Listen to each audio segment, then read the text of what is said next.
لوگوں کے درد کو بھی سمجھ. اولیاء چشت میں جس بزرگ نے اپنے زمانے میں بڑا عروج پایا ان کا نام خواجہ قطب الدین بختیار کاکی ہے. سب بولیے رحمت اللہ تعالی علیہ. خواجہ قطب الدین یہ شہزادے تھے اور مرید ہوئے تو خواجہ معین الدین صاحب کے ساتھ ہی آ گئے دلی میں. خواجہ معین الدین صاحب کی بھی کیا بات, عطائے رسول ہند الولی, اور ان کے مرید تھے بابا فرید الدین گنج شکر رحمت اللہ علیہ. اور مجھے اللہ جانتا ہے مجھے عشق کی حد تک پیار ہے بابا فرید صاحب سے, بڑا میرا درد ان کے ساتھ. اور میں جتنا اس صوفی کو پڑھتا ہوں کم ہی لوگوں کو میں نے پڑھا ہے. حضرت بابا فرید کے پیر اور خواجہ معین الدین صاحب کے خلیفہ کیا نام ہے, خواجہ قطب الدین. مکتب میں پڑھنے گئے نا پہلے دن, 4 سال کی عمر تھی, تو قاری صاحب نے الف با تا سا پڑھایا تو انہوں نے 15 سپارے قرآن پاک کے سنا دیے. تو کہنے لگے بیٹا تجھے کیسے آئے؟ کہنے لگے میری اماں 15 سپاروں کی حافظ ہے, وہ سارا دن قرآن پڑھتی رہتی تھی, مجھے سن سن کے یاد ہو گیا ہے. یہ بالا نگالا یاد ہو سکدیاں نے تو قرآن پاک بھی یاد. اللہ خیر کرے, شرط یہ ہے کہ ہم گھر میں قرآن پڑھیں, بچوں کو سن سن کے بھی یاد ہو ہی جاتا ہے. خواجہ قطب الدین اتنا عروج پایا اس شیخ کامل نے کہ وقت کا بادشاہ بھی مرید ہو گیا. سلطان شمس الدین التمش مرید تھا, دلی کا بادشاہ بھی مرید تھا, اجمیر کا بادشاہ خواجہ معین الدین صاحب کا مرید نہیں ہوا, نہ پاک پتن کا بادشاہ بابا فرید کا مرید ہوا. لیکن خواجہ قطب صاحب کو اللہ نے یہ عظمت بھی دی, یہ شان ہے نا. اگرچہ صدقہ سارا خواجہ معین الدین کے قدموں کا ہی تھا, لیکن دلی کا بادشاہ مرید ہوا, اور اتنا اعلیٰ مرید ہوا کہ جب خواجہ قطب الدین صاحب کا وصال ہوا تو 3 شرطیں لگائی تھی. فرمایا میرا جنازہ وہ پڑھائے, جب سے توبہ کیا پھر اس کا سینے بد حرام کے لیے نہ کھلا ہو, اور جب سے توبہ کیا پھر لقمہ حرام اس کے گلے سے نہ گزرا ہو, اور جب سے توبہ کیا پھر کبھی نماز تہجد بھی قضا. بڑے بڑے صوفی میری طرح کے گردن جھکا کے کھڑے ہو گئے. 7ویں صف سے دلی کا بادشاہ نکل آیا, کہنے لگا پیرا ساری زندگی میں نے پردہ داری سے عبادت کی تھی, تو جاتی دفعہ مجھے بے نقاب کر گیا ہے. اتنا بڑا انہوں نے شخص تھا. اور حال یہ تھا, لوگ کہتے ہیں کہ فلانا آدمی امیر آدمی ہے تو حضرت صاحب کا تعلق پیر صاحب کا تعلق زیادہ ہے, تو اس کی عمارت نہ دیکھ, کبھی کبھی اس کی پرہیزگاری بھی دیکھ, اس کی خدمت گزاری بھی دیکھ. خواجہ قطب الدین صاحب پہ بھی الزام لگتے رہے. ایک الزام یہ بھی لگا کہ قریب چلے گئے. ہوا کیا, جب بادشاہ مرید ہوا تو کہنے لگا حضرت جی میں نے بادشاہی نہیں کرنی, میں نے اب خانقاہ میں رہنا ہے. تو فرمایا بیٹا تو چھوڑ دے گا تو کوئی ظالم بیٹھ جائے گا. تو حضور پھر کیا حکم ہے؟ فرمانے لگے تو نے کرنی ہے. تو کہا حضور آپ وہ کہاں ہوتے ہیں, میں کہاں ہوتا ہوں, دل ہی نہیں لگتا. تو آپ فرمانے لگے میں ڈیرا اٹھا کے تیرے قریب لے آتا ہوں. خواجہ صاحب 1 کلومیٹر کے فاصلے پر ڈیرا اٹھا کے لے آئے. فرمانے لگے میں تیری تربیت کرتا رہوں گا, تو مخلوق کا بھلا کرتے رہنا. صلی اللہ علیہ, تو حضور کی امت کا اللہ اکبر. وہ قریب, اس وقت بھی لوگوں نے بڑی باتیں کی کہ دیکھو جی بادشاہ تھا نا تو پیر صاحب ہی نیڑے آ گئے. لوگ دیکھتے نہیں کہ اصل بات کیا ہے. خیر وقت گزر گیا, بادشاہی مرید ہو گیا, تو پھر دلی سارے میں اسلام, اتنا عدل انصاف, ہندوؤں کو بات پسند نہ آئی. انہوں نے کچھ مسلمان خرید لیے. سلطان شمس الدین التمش بیٹھا ہے دربار میں, جاگ رہے ہیں نا آپ لوگ, سب کہیے صلی اللہ علیہ. بڑی غور سے سننے والی بات. ایک دن سلطان شمس الدین تمش دربار میں بیٹھا ہے, قاضی عدالت بھی بیٹھے ہیں, مقدمات سنے جا رہے ہیں. باہر سے رونے کی آواز آنے لگی, چیخنے چلانے کی. بی بی بیان کر رہی, کیا ہو گیا کیا ہو گیا. وہ ٹال لگے ہوتے تھے بادشاہوں کے, وہ بجنے لگے, زور ہونے لگا. بادشاہ نے کہا اس فریادی کو جلدی بلاؤ. وہ اندر عورت آئی تو چیخ چیخ کے رو رو کے اس نے اپنے کپڑے پھاڑ پھاڑ کے, برا حال, 2 مہینے کا بچہ. لوگ اس کی آہو زاری پر اس کی طرف متوجہ. بھی کیا ہوا, پانی پلاؤ بٹھاؤ, یہ کیا ہو گیا. کہنے لگی لٹ گئی, عزت برباد ہو گئی, تباہ کر دی گئی. میں کیا ہوا؟ کہنے لگی بادشاہ ایک شخص میرا غیر شرعی خامند بنا, پھر مجھے حمل ہوا, پھر میری گود میں یہ بچہ ہے 2 مہینے کا. اب گئی ہوں تو وہ کہتا ہے کہ میرا تو تیرے سے تعلق ہی کوئی نہیں. بادشاہ کہنے لگے یہ سلطان شمس الدین تمش کی جگہ ہے, اور میں نے رسول اللہ صلی اللہ علیہ وسلم کے دین کے مطابق حکومت استوار کی ہے. کون ہے جو تیرے ساتھ؟ ابھی گردن نہ کاٹ دوں گا. بات کر کون ہے؟ کہنے لگی تو کچھ بھی نہیں کرے گا, کوئی کچھ نہیں کر سکتا. لوگ کلمے چھوڑ کے بیٹھ گئے, توجہ ادھر ہو گئی. پراپوگنڈے بڑا اثر کرتے ہیں معاشرے پہ. رنگ ایسا عجیب ہے, انداز ایسا عجیب ہے. فرمایا بات تو کر. اس عورت کی آواز گونجی تو حالات ہی خراب ہو گئے. کہنے لگی بادشاہ حوصلہ پیدا کر سننے کا. کہا تو بات کر. کہنے لگی میرے گود میں جو بچہ ہے یہ قطب الدین بختیار کاکی کا ہے, یہ تیرے پیر کی ناجائز اولاد ہے. اٹھاؤ, پروفیسر سلیم چشتی نے پی ایچ ڈی کی ہے, وہ لکھ رہے ہیں اس واقعے کو. تیرے پیر کا ناجائز بچہ ہے.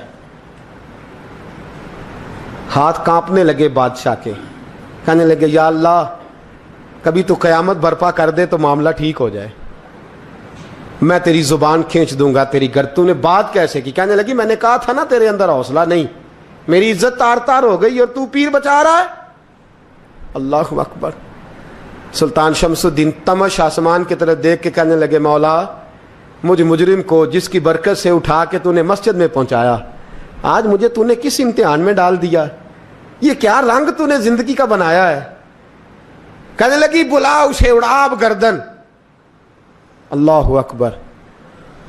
خواجہ قطب الدین بختیار کاکی, ذرا اس جگہ پہ اپنے آپ کو کھڑا کر کے دیکھ میرے دوست.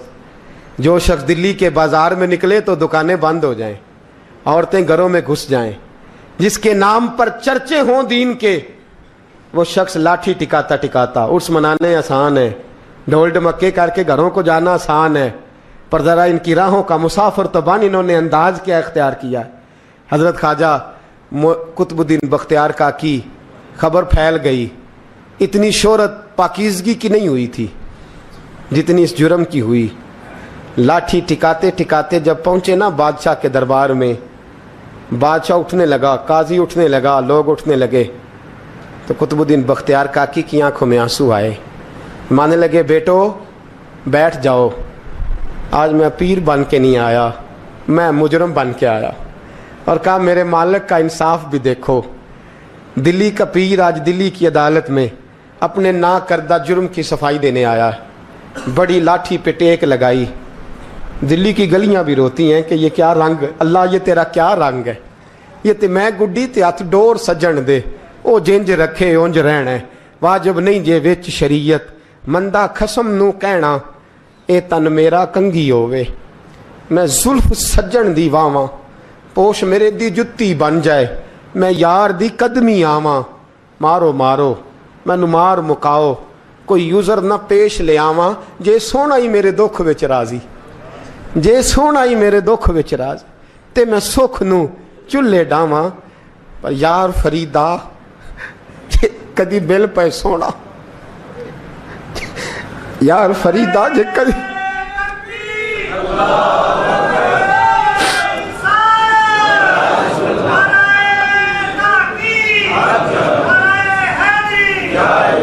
یہ کدی مل پہ سونا, بس انہوں رو رو حال سناواں. ٹیک لگائی ہے. کہنے لگی بی بی بول دے گواہی. کہنے لگی بی بی رب جانتا ہے, رب کا رسول جانتا ہے, پر میں تجھے نہیں جانتا, تو کون ہے؟ کہنے لگی اچھا وہ لوگوں کو بھیج کے تہجد کے بہانے پچھلے دروازے مجھے اندر بلانا, رب تیرا بھول جانا. پھر رونے لگی, پھر مکر کرنے لگی. مجھے بتائیے ایسا کوئی مقدمہ ہو تو لوگ کیا کہتے ہیں؟ یکدم حالات بدلتے ہیں کہ نہیں بدلتے؟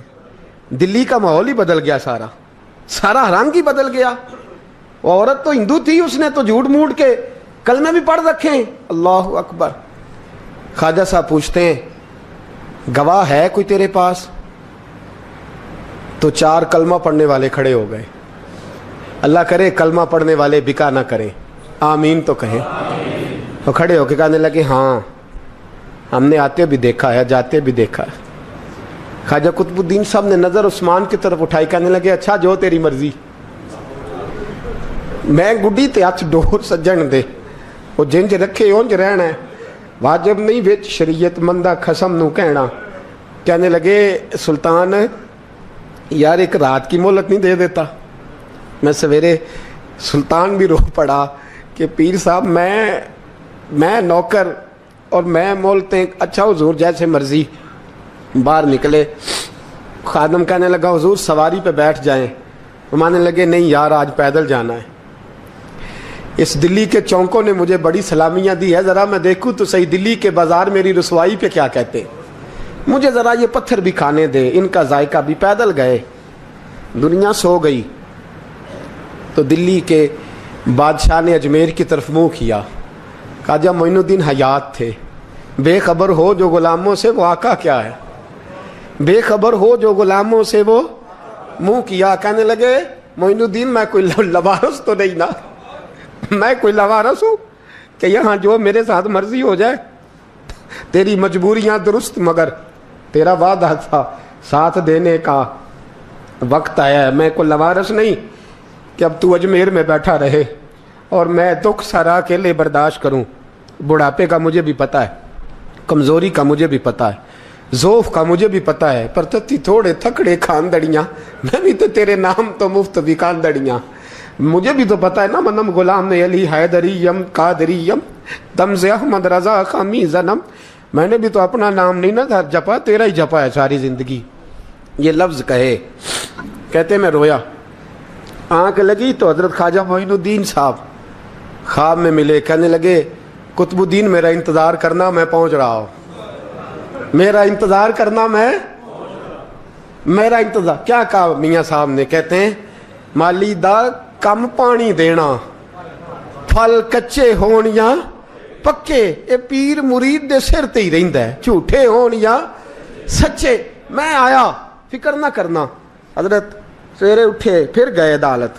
پھر کہا نہ بھائی پروٹوکول, مجرموں کا پروٹوکول نہیں ہوتا, میں اکیلا جاؤں گا. جس کے آگے پیچھے نعرے ہوتے تنے تنہا. 2-4 منٹ زیادہ لے لوں آج آپ حضرات. کہتے میں پہنچا عدالت اور جا کے جب کہا نا کہ ہاں جی حضور بتائیے, گواہ بھی خلاف ہے, مقدم بولیں, تو کہنے لگے مجھے میرے شیخ نے حکم دیا ہے کہ میرا انتظار کرنا. پھر وہ جو باتیں کرنے والے تھے کہنے لگے جی کون گیا تھا اجمیر, کون آیا ہے وہاں سے, ہمیں روحانی باتیں نہ بتائی جائیں. یہاں سے تو ایک دن میں پہنچا نہیں جا سکتا, ٹرین بھی 36 گھنٹے لیتی ہے دلی سے جانے میں. تو کہا یہ کیسے ہو سکتا ہے, کوئی رات کو رات آپ کو خبر ہو گئی, آپ کیس کو لمبا نہ کریں. بادشاہ مرید ہے, لگتا ہے کہ یہ راتوں رات بھگا دے گا پیر کو. اتنی باتیں خواجہ صاحب نے سنی. جب بے گناہ آدمی کو یہ باتیں سننی پڑتی ہیں پھر دل بڑا ٹوٹتا ہے, پھر بڑی تکلیف ہوتی ہے. حضرت کہنے لگے یارو تمہاری مرضی. شمس الدین تمش کی آواز گونجی. فرمایا جیسے انہوں نے کہا ویسے کیا جائے گا. 3 دن کے لیے عدالت برخاست کر دی جاتی ہے. چیم گوئیاں ہونے لگی, پھبتیاں کسی جانے لگی. تیسرے دن شام کا وعدہ تھا, چوتھے دن عدالت جانا تھا. قطب الدین بختیار کاکی کے پاس لوگ آ کے افسوس کرتے تو آپ بولتے نہیں. یہاں تو لوگ صفائیاں دیتے بولتے نہیں. فرماتے یار میں گڈی تے ہاتھ ڈور سجن دے, وہ جینج رکھے, میں اونج ہی رہنا ہے, جیسے اس کی مرضی ویسے. جیڑیاں گڈیاں آپ پہ اڈیاں ہو نہ چڑھن اونچائیاں, وہی گڈیاں اونچیاں اڈیاں جیڑیاں سائیاں آپ چڑھائیاں. فرمایا ٹھیک ہے جیسے وہ رکھے, میں راضی ہوں. اللہ اکبر. تیسرے دن کی مغرب کا وعدہ تھا. جب مغرب کا سورج ڈوب گیا نا, بڑے قافلے اجمیر سے آئے پر معین الدین نہ آیا. وعدہ کیا تھا یار نے آؤں گا دن ڈھلے. وہ خواجہ غلام فرید صاحب رحمۃ اللہ تعالیٰ علیہ فرمایا کرتے تھے نا, کوا کھانے لگا آنکھیں تو کہنے لگے کاغا اے تن سارا ہی کھائیو, میرا چن چن کھائیو ماس, میرے 2 نین نہ کھائیو, مینو پیا ملن دی آس. نے کہا سارا کھا جا, آنکھیں چھوڑ دے. اس نے کہا تھا میں آؤں گا, انتظار لمبا ہو گیا ہے پر میری امید تو نہیں نہ ٹوٹی. مغرب کی اذان ہوئی تو لوگ کہنے لگے لو جی اب بس ہو گئی. خواجہ قطب الدین صاحب نے اللہ اکبر کہہ کے مغرب کی جماعت جب میدان میں کھڑی کی تو اپنی بھی چیخ نکل گئی, آئے نہیں. لیکن جب نماز کا سلام پھیرا تو خواجہ معین الدین صاحب کی 2 رکعتیں ابھی باقی تھیں. خواجہ صاحب پیچھے نماز پڑھ رہے ہیں, سلام پھیرا اور نماز کے بعد جب اٹھے نا تو خواجہ صاحب کے سینے کے سینہ لگا. تو کہا حضرت جی میں شہزادہ تھا, آپ نے کہا تھا خشک روٹی کھانا تو میں نے خشک کی کھائی ہے, آپ نے کہا تھا فاقے کرنا تو میں نے کیے ہیں, آپ نے کہا وطن واپس نہیں جانا تو میں نہیں گیا. حضور اس امتحان کا آپ نے بتایا ہی نہیں تھا کہ مجھے بتا جاتے, اب اس سفید داڑھی سے میں جواب دیتا پھروں. خواجہ معین الدین صاحب نے جھٹکا, پیچھے ہٹ, تو زیادہ عزت والا ہے کہ یوسف زیادہ عزت والا تھا؟ تو زیادہ مقام والا ہے کہ عائشہ زیادہ مقام والی تھی؟ چپ کر, یہ کچھ صوفیاء کا طریقہ ہے, چپ کر. عرض کی حضور غلطی ہو گئی, میں پہلے نہیں رویا, تو ملا ہے تو رویا ہو. میں پہلے نہیں تڑپا, میں نے شکوا نہیں, تو ملا ہے. اپنا ہی کو ملے تو دکھ یاد آتے ہیں نا. فرمایا چپ کر, جا سلطان سے کہہ دے سویرے نماز کے بعد عدالت لگا دے. سویرے جب عدالت لگی نا تو خواجہ معین الدین صاحب بازو پکڑا خواجہ قطب صاحب کا, نکلے تو دیکھا لائنیں لگی ہیں, مجمع لگا ہے, آنکھوں میں آنسو آ گئے. کہا حضور آپ کیوں روتے ہیں؟ فرمایا میرا دل تھا لوگ میرے کتب کی شان دیکھنے آئے, یہ کتنے بدبخت ہیں, میرے کتب کی رسوائی دیکھنے آئے. کتنے نالائق ہیں, رسوائی دیکھنے اتنے آئے ہیں, شان دیکھنے آتے ہی نہیں. اللہ اکبر. جب میدان لگا خواجہ صاحب پہنچے, عورت کو کہنے لگی اللہ سے ڈر جا, وقت تھوڑا ہے, تو مر جائے گی. کہنے لگی مجھے داستانیں نہ سنائیں. قاضی صاحب سے کہنے لگے قاضی صاحب آپ حقیقت حال سے آگاہ ہیں, خیال کریں. کہنے لگے خواجہ صاحب دلیلیں نہ دیں, گواہ لائیں, واز نہ کریں. خواجہ صاحب رحمت اللہ علیہ کہنے لگے گواہوں کو بلاؤ. گواہ آئے تو خواجہ معین الدین صاحب نے نظر, تم ہو میرے کتب پر, میرے کتب کے جرم کے گواہ. ان کی زبانیں کانپنے لگی, ہاتھ کانپنے لگے. میں بولتے کیوں نہیں؟ جب ان کی نظریں جھکی تو بادشاہ کہنے لگا اگر اب تم نے گواہی نہ دی تو تمہیں میں مجرم بنا کے 80 کوڑے ماروں گا. کہنے لگا جی دیکھا ہے, جی دیکھا ہے ہم نے تہجد کے وقت. جب سب گواہیاں پوری ہو گئیں, عورت بھی تڑپ رہی ہے, رو رہی ہے, 2 مہینے کا بچہ گود میں ہے. اب بولیے بولیے, علماء ظواہر بھی کھڑے ہیں, حسد کرنے والے جلنے والے بھی کھڑے ہیں, ہندو تو ویسے ہی تالیاں بجا رہے ہیں. اجمیر کا بوڑھا, اور یہ آخری پھیرا تھا خواجہ معین الدین کا دلی میں.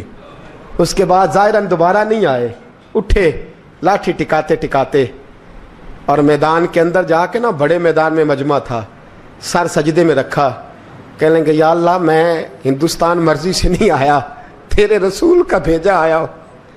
پھر اٹھے اور کہنے لگے مولا تیرے نبی کا فرمان ہے کہ میری امت کے علماء بنی اسرائیل کے نبیوں کی طرح ہوں گے. اگر یوسف کے لیے بچہ بول سکتا ہے تو میرے کتب کے لیے بھی بولنا چاہیے.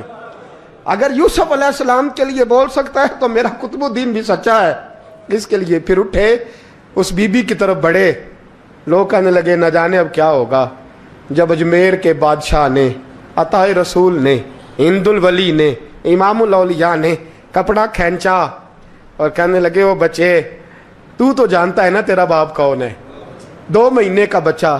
جب نانا بولا تو بی بی کہنے لگی اب کیا کر رہے ہو, بچے بھی کبھی بولے ہیں؟ میں بی بی چپ کر, ان اللہ علی کل شیء قدیر, میں کمزور رب کا ماننے والا نہیں, قدرتوں والے رب کا ماننے والا ہوں.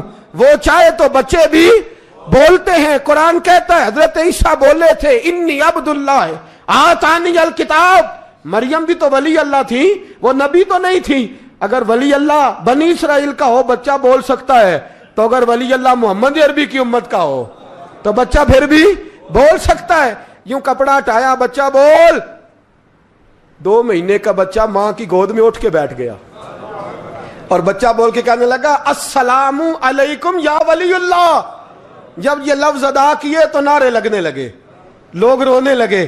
بی بی بے ہوش ہو کے گری, فرمانے لگے مجھے سلام نہ کر, میرے کتب کی بات بتا. کہنے لگا قسم ہے اللہ کی عزت کی, وہ سامنے مجمع جو سردار بیٹھا ہے وہ میرا باپ ہے. قطب الدین تو بے گناہ ہے, قطب الدین تو بے گناہ ہے, میرا باپ تو وہ بیٹھا ہے. یہ قاضی بھی سازش میں شریک ہے. کئی مسلمان خریدے گئے, یہ گواہ خریدے گئے. جب گواہی ہو گئی, بچہ یہ لفظ کہہ کے اللہ اکبر کہتا ہوا پھر چپ کر گیا. خواجہ قطب الدین صاحب کا بازو پکڑا, خواجہ معین الدین صاحب نے مجمع سے باہر نکلے. لوگ کہنے لگے حضور آپ کچھ بولتے نہیں. فرمانے لگے جس نے بولنا تھا وہ بول چکا ہے, جس نے بولنا تھا وہ جو جادو, وہ جو سر چڑھ کے بولے. فرمایا تم نے افواہوں پہ نظر رکھی اور میں نے اللہ کی قدرت پہ نظر رکھی. تم نے اس کے کردار کو جھنجھوڑا اور میں نے اس کے کردار کو تعمیر کیا. حضرت سلطان شمس الدین تمش بھی پیچھے دوڑے, کہا حضور کہاں لے جا رہے ہو؟ فرمایا کتب میرا ہے, میں جمائر ساتھ لے کے جا رہا ہوں. اب میں نے اپنا بچہ تمہارے سپرد, اب میرے پاس رہے گا. تم نے ستایا میری اولاد کو, اب یہ میرے پاس رہے گا, میں نے نہیں تمہیں دینا. لوگ راہیں بچھا کے, نظریں بچھا کے بیٹھ گئے, پاؤں میں گر گئے, کہنے لگے حضور ہمارے لیے نہیں, رسول اللہ کے دین کے لیے, ہمارے لیے نہیں, تعمیر شریعت کے لیے, ادائے سنت کے لیے چھوڑ جائیے. خواجہ صاحب کہنے لگے قطب الدین جا, تجھے چھوڑ کے جاتا ہوں, اب قیامت تک کوئی تیری رسوائی کی جرت نہیں کر سکے گا. عزیز یاد رکھ, نہ افواہوں پہ لگا کریں, نہ کسی برادری, کسی قوم, کسی شخص کے بارے میں ایسی باتیں. یہاں تو لوگ گھڑ گھڑ کے چیزیں لاتے, گھڑ گھڑ کے چیزیں لاتے, اور جن کی ہیں ان کے پاس بڑے دلائل ہیں اپنی صفائی پیش کرنے کے لیے. جو غربا جڑے رہ نہیں سی سکدے دید بنا, اج انہاں بھی باریاں ماریاں نے. جدوں چمن وچ خزاں نے بال کھولے, تے پنچھی اڑ گئے مار اڑاریاں نے. محمد بوٹیا جھوٹا ہے جگ سارا,